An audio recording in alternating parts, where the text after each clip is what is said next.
মায়ের বলো বলো বলো, মক্কা জমিন থেকে মদিনা জমিনে কি মনে করে এসেছো?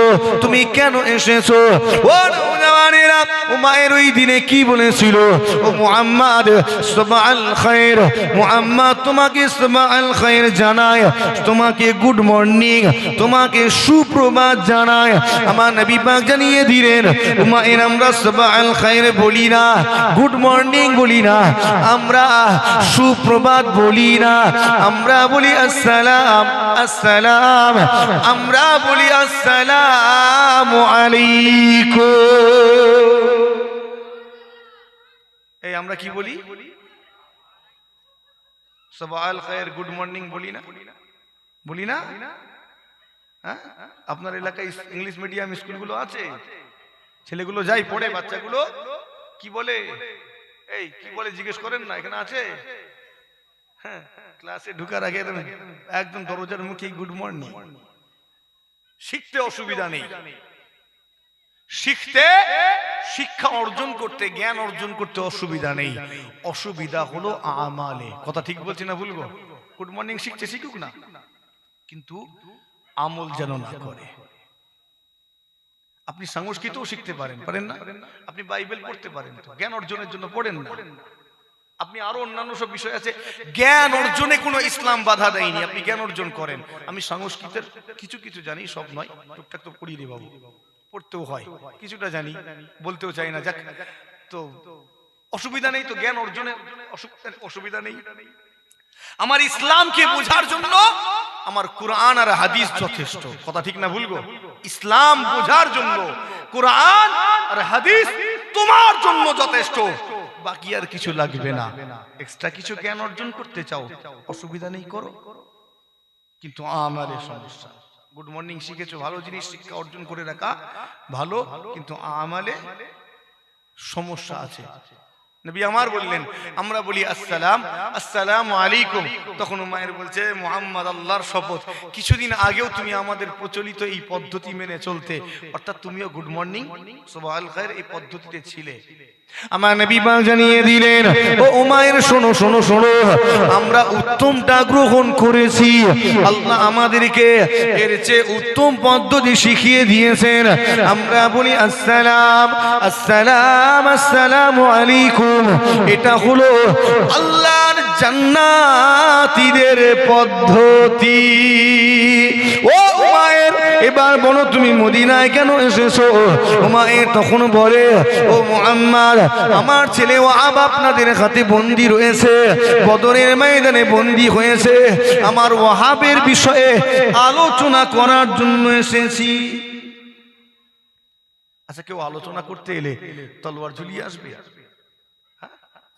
তো এই কমন সেন্সটুকু নেই? নবী আমার বলছেন, ও মায়ের ঠিক করে বলো কেন এসেছো?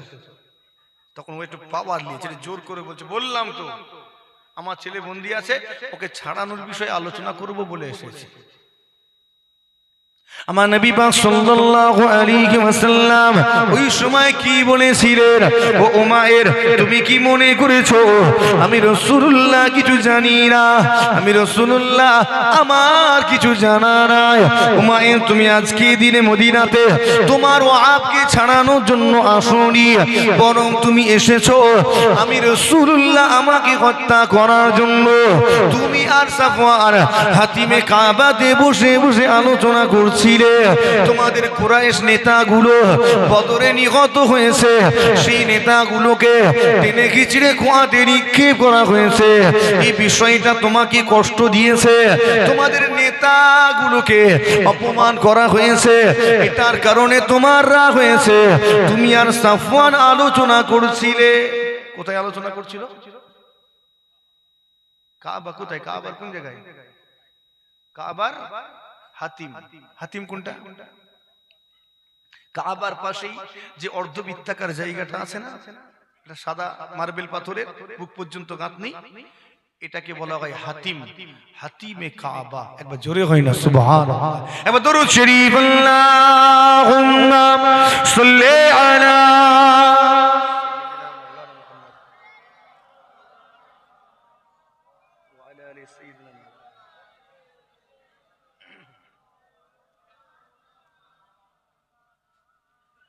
আমার দিনদার ইমানদার ভাই, নেককারাল্লাহ ওয়ালা পরহেজগার মুমিন মুসলমান ভাই জানেরা, কুয়াশা ঢুকে পড়ছে এবার।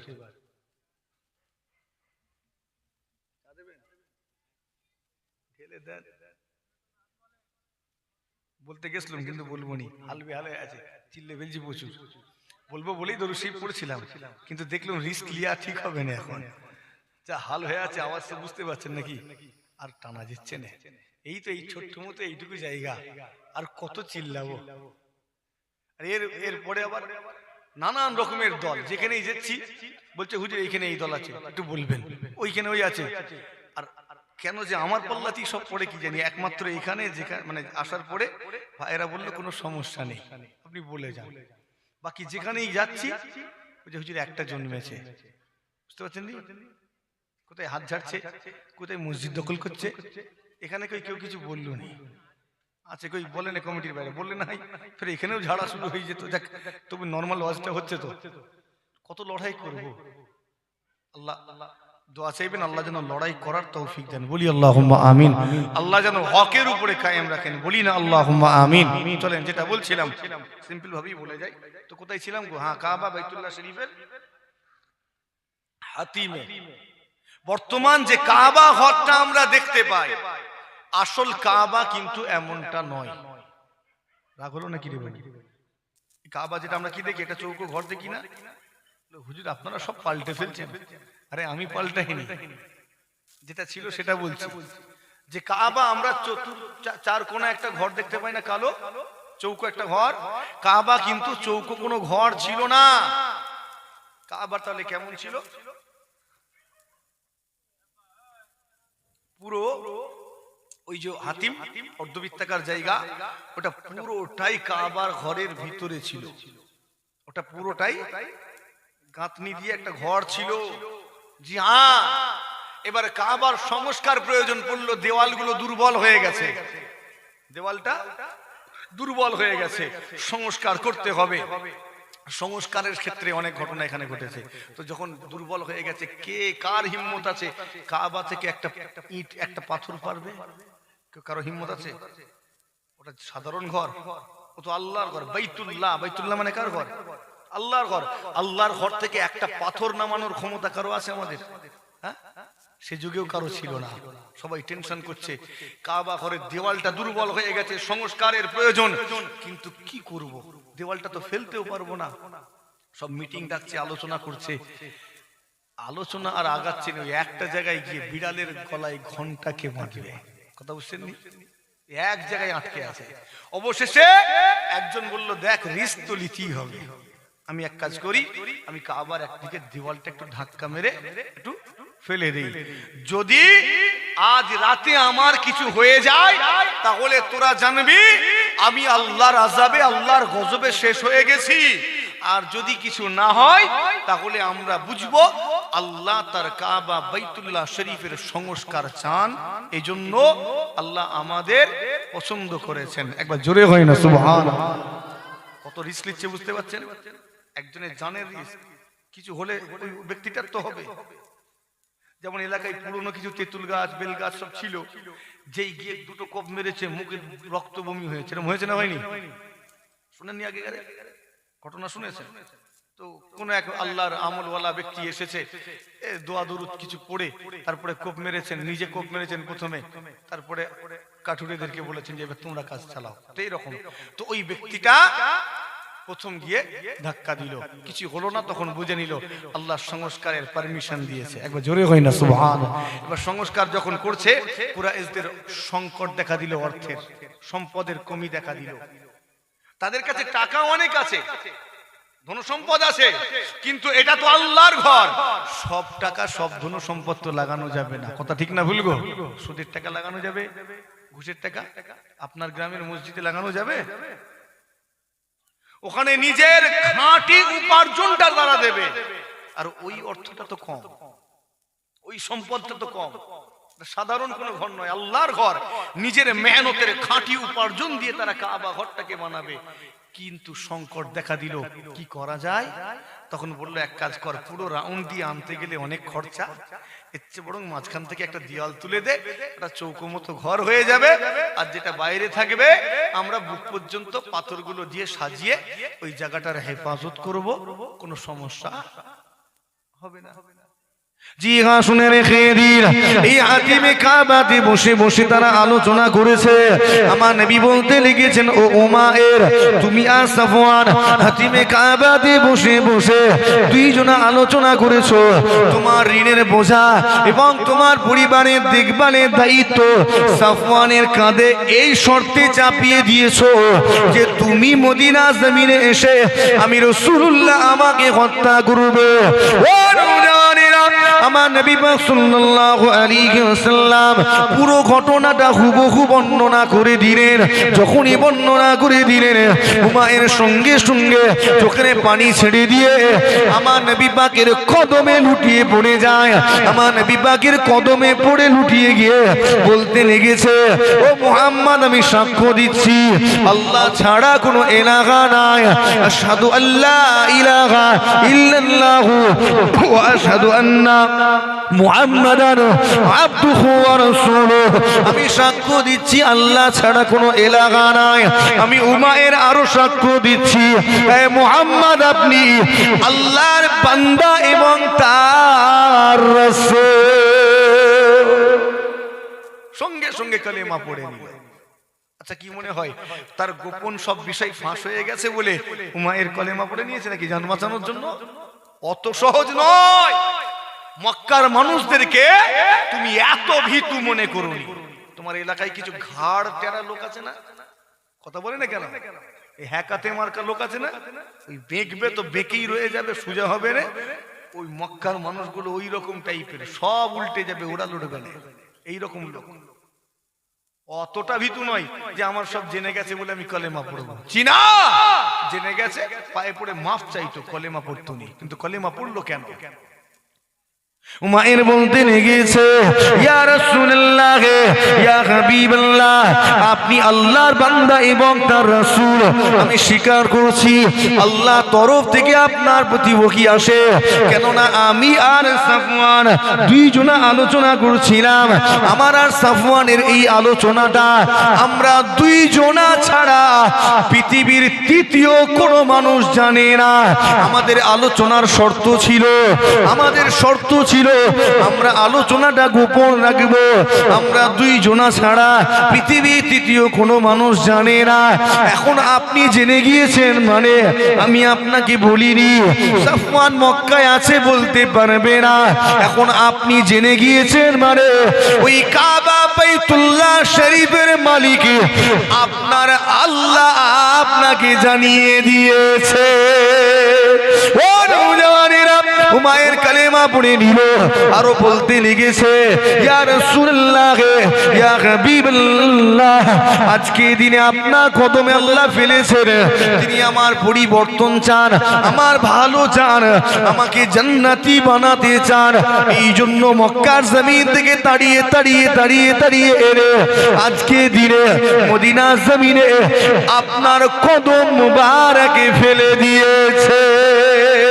ও নওজওয়ানেরা, উমায়ের আরো বলেছিল, ইয়া রাসূলুল্লাহ, ইয়া হাবিবাল্লাহ, মক্কা জমিনে আপনার প্রতি যে আয়াতগুলো নাজিল হতো, আপনি সে আয়াতগুলো আমাদের কাছে পাঠ করে শোনাতেন, কোরআন শরীফগুলো তিলাওয়াত করে করে শোনাতেন, আর আমরা তখন ওই তিলাওয়াতগুলো শুনে তুচ্ছ তাচ্ছিল্য করতাম, আপনাকে অপমান করতাম। আমরা বলতাম মুহাম্মদ কিছু মন গড়া কথা বানিয়ে বানিয়ে কবিতার আকারে আমাদের সামনে পেশ করে আল্লাহর নাম দিয়ে চালিয়ে দেয়। মক্কার মানুষরা বলতো নি, এই দেখ মুহাম্মদ মূর্খ ছেলে, কিন্তু কবিতার জ্ঞান ভালো আছে, কবিতার মতো করে কেমন বানিয়ে বানিয়ে মন গড়া কথাগুলো আমাদের কাছে বলছে, আর বলছে আল্লাহর কথা। আর পুরো কোরআন শরীফটা খুলেন, আপনি দেখতে পাবেন আল্লাহ পুরো কোরআন শরীফটাকে কবিতার মতো করে নাজিল করেছেন। একবার জোরে হয় না সুবহানাল্লাহ। কোরআন শরীফ, কুল আউযু বিরাব্বিন নাস মালিকিন ইলাহিন, লাস্টের দিকে মিলছে না মিলেনি, মিন শাররিল ওয়াসওয়াসিল, মিলছে না? কবিতার শেষে মিল থাকে না থাকেনি? কুল আউযু বিরাব্বিল ফালাক মিন শাররি মা, মিলছে? কুল ইয়া আইয়ুহাল কাফিরুন লা আ'বুদু, মিলছে না মিলেনি? তো পুরো কোরআন শরীফের একটা মুজিজা, আল্লাহ এটাকে কবিতার মতো করে নাযিল করেছেন। একবার জোরে হয় না, আস্তে করে, মুখ বন্ধ করে। ইয়া রাসূলুল্লাহ, ইয়া হাবিবাল্লাহ, আজকে দিনে আমি স্বীকার করছি আপনার প্রতি সেই দিনে যে আয়াতগুলো নাজিল হতো, অবতীর্ণ হতো, আপনি সেগুলো আমাদের সামনে পেশ করতেন, ওগুলো আপনার কথা ছিল না। প্রকৃতপক্ষে আপনার প্রতি নাজিল হওয়া আল্লাহ পাকের কালাম ছিল। ও নওজওয়ানেরা, সংক্ষেপ করতে চায়, কালেমা পড়ে নেওয়ার পরে আমার নবী বললেন, ও মায়ের, তুমি এখন কালেমা পড়ে নিয়েছো, আমার কাছে কি আচরণ আশা করো? মায়ের বলে, ইয়া রাসূলুল্লাহ, আমি আশা করি আপনি আমার বন্দীটাকে মুক্ত করে দেবেন। নবী আমার ওয়াদা দিলেন, আমার আনসারী সাহাবারা, তোমরা উমাইরের বন্দীকে মুক্ত করে দাও। সঙ্গে সঙ্গে মুক্ত করে দেওয়া হলো। এবারে আমার নবী ওয়াদা জারি করলেন, আমার আনসারী সাহাবারা, তোমরা তোমাদের দ্বীনি ভাই উমাইরকে দ্বীনি তালিম দাও, কোরআনের তালিম দাও, নামাজি তালিম দাও। ও নওজওয়ানেরা, মদিনা জমিনে উমাইর কিছুদিন অবস্থান করলেন, দ্বীনি তালিম নিতে লাগলেন, নামাজ রোজা তাসবিহ তিলাওয়াত সম্পর্কে জ্ঞান অর্জন করতে লাগলেন। ওদিকে মক্কা জমিনে সাফওয়ান বাড়িতে বাড়িতে চলে যায়, গলিতে গলিতে মক্কার মানুষগুলোর বাড়িতে বাড়িতে চলে যায়। বিশেষ করে বদরের ময়দানে নিহত ওই কুরাইশ নেতাদের বাড়িতে গিয়ে পরিবারের মানুষগুলোকে বলতে লেগেছে, ও বদরে নিহত কুরাইশ নেতাদের পরিবারের মানুষেরা, তোমরা মনে ব্যথা নিও না, মনে দুঃখ নিও না। আমি জানি তোমাদের মনে অনেক কষ্ট রয়েছে, অনেক দুঃখ রয়েছে, তবে খুব শীঘ্রই তোমরা তোমাদের কষ্ট ভুলে যাবে, তোমাদের দুঃখ মুছে যাবে, খুব তাড়াতাড়ি তোমরা সুসংবাদ পাবে। ও নওজওয়ানেরা, এবারে সাফওয়ান মদিনার দিক থেকে যে মানুষগুলো মক্কা দিকে আসে তাদের কাছে ছুটে ছুটে যায়, ধরে ধরে জিজ্ঞাসা করে, ও মদিনার আগন্তুকেরা, বলো তো দেখি মুহাম্মাদের খবর কি তোমরা জানো? তোমরা কি উমাইরের খবর দিতে পারবে? সবার কাছে যাচ্ছে। আচ্ছা, ওরা মদিনায় গেছিল কেন গেছিল? ওদের লোক তো বন্দী আছে, কথা বুঝছেন নি? তো নিজেদের ঝামেলা নিয়ে পেরেশান, ছাড়ানোর জন্য গেছে, তো ওদের নিজেরাই পেরেশান আছে। তো এর খবর নিতে গেছে নাকি? বলে জানি না। আবার একদল আসে, এ বলতে পারো? না জানি না। মুহাম্মদ কি করছে? বলে খবর রাখি না ওর সাথে। আবার গেল, বলতে পারে না। অবশেষে একটা দল আসছে, ভালো করে শুনবেন, একটা দল আসছে, আস্তে আস্তে করে গেল, এই বলতে পারো মুহাম্মদ কি করছে? উমাইরের খবর কি? তখন বলছে, কোন উমাইরের কথা বলছো যে মুহাম্মাদের হাতে হাত দিয়ে কালেমা পড়েছে? একবার জোরে হয় না সুবহানাল্লাহ। সাফওয়ানের মাথায় হাত, কি বলছো? ও তো গিয়েছিল মুহাম্মদকে হত্যা করতে, সে তো কালেমা পড়ে নিয়েছে। একবার জোরে হয় না সুবহানাল্লাহ। আর একজন সাহাবার সঙ্গে মিল খাচ্ছে না? আমার নবীকে হত্যা করতে গিয়ে কালেমা পড়েছিল কে? হযরতে উমর বিন খাত্তাব রাদিয়াল্লাহু তাআলা আনহু। আর দ্বিতীয় জন হলেন হযরতে উমাইর রাদিয়াল্লাহু তাআলা আনহু। একবার জোরে হয় না সুবহানাল্লাহ। সংক্ষেপ করি, এবারে উমাইর ওদিক থেকে আমার নবীকে বলছেন, যখন জ্ঞান কমপ্লিট হয়ে গেল তখন বলছেন, ইয়া রাসূলুল্লাহ, মক্কা জমিনে আমি ইসলামের অনেক ক্ষতি করেছি, অনেক ক্ষতি করেছি, অনেক জুলুম করেছি, আমি অত্যাচার করেছি, এখন প্রায়শ্চিত্ত করতে চাই, অনুমতি দেন মক্কায় গিয়ে স্বভূমিতে ইসলামের প্রচার করব। একবার জোরে হয় না সুবহানাল্লাহ। আমার নবী অনুমতি দিলেন। হযরতে উমাইর রাদিয়াল্লাহু তাআলা আনহু মক্কায় প্রবেশ করে সবার আগে কার বাড়ি গেলেন? এটা আন্দাজ করেন না, কার বাড়ি? যে পাঠিয়েছিল কিনা, হ্যাঁ, সাফওয়ানের বাড়িতে সবার আগে গেছেন। বাকি আলোচনা থাক, পরে কখনো হবে। আসেন আল্লাহর হাবিবের দরবারে সালামে নজরানা পেশ করি। ইয়া নবী সালাম।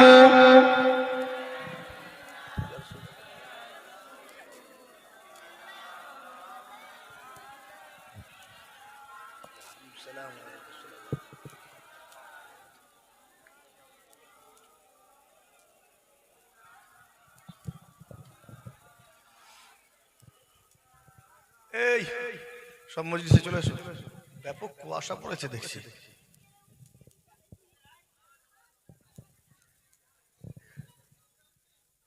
সালাম পড়বো আল্লাহর হাবিব দরবারে মোহাব্বতে উচ্চ আওয়াজে, একটু আওয়াজটা দেখে নেব।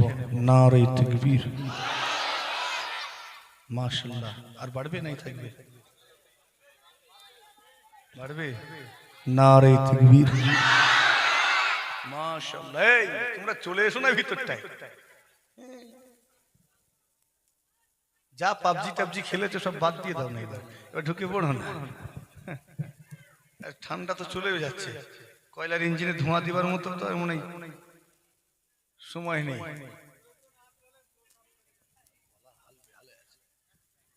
কালকে ওয়াজ করতে পারবো কি চিন্তা আছে? আর একটু আওয়াজ দেন নারে তাকবীর।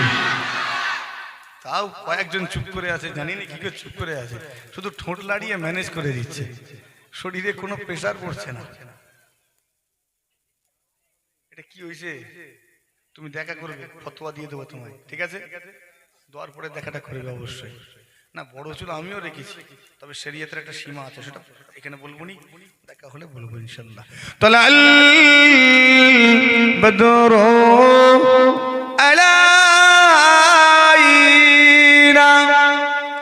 মিন সারিয়াতিল ওয়াদাই وجب الشكر علينا ما دعا لله داعي يا نبي سلام يا رسول سلام يا حبيب سلام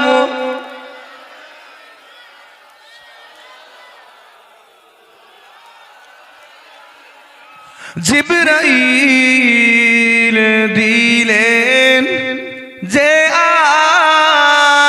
আওয়াজ, খুলে দাও আসমানের দুয়ার, এসেছে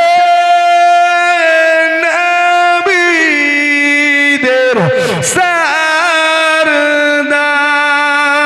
করিতে আল্লাহর দিদার। ইয়া নবী সালাম ইয়া রাসূল সালাম ইয়া হাবিব সালাম।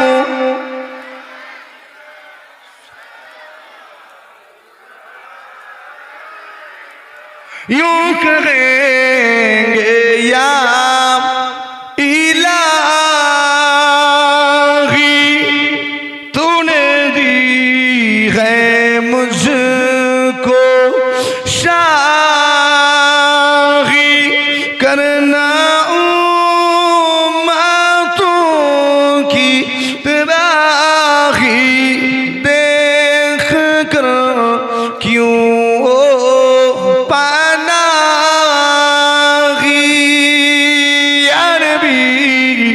سلام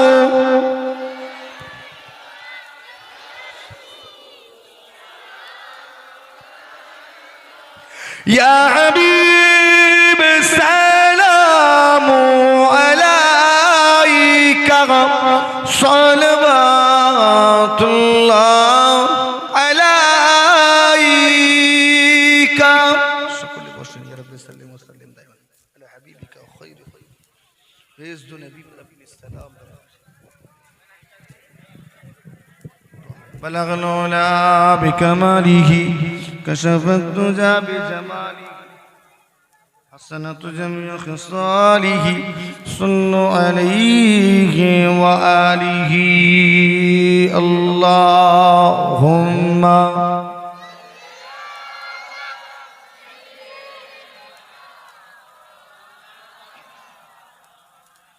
وعلى آل سيدنا इश्क नबी हो तो इबादत कबूल है, इश्क नबी हो तो इबादत कबूल है, वरना हजारों सजीदे करो सब फजूल है। इश्क नबी से दिल को इतनी सफाई दे, इश्क नबी से दिल को इतनी सफाई दे कि दीने आईना बोले तो मदीना दिखाई दे। अल्लाहुम्मा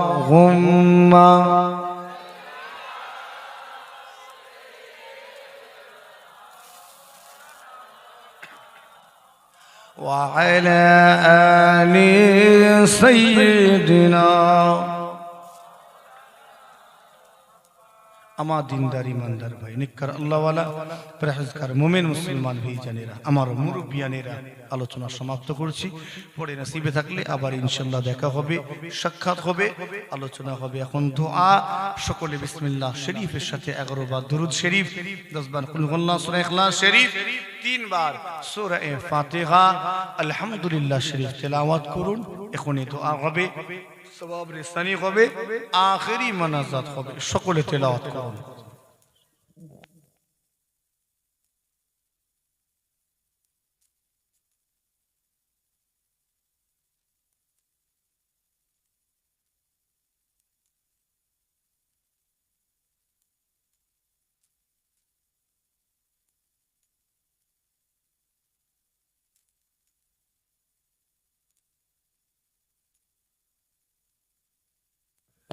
যারা তাবারুকের দায়িত্বে আছেন, তাবারুক নিয়ে এসে রেডি থাকবেন, তাবারুক নিয়ে এসে একেবারে রেডি থাকবেন। যখন দোয়া শুরু হবে তাবারুক বিতরণ শুরু করবেন।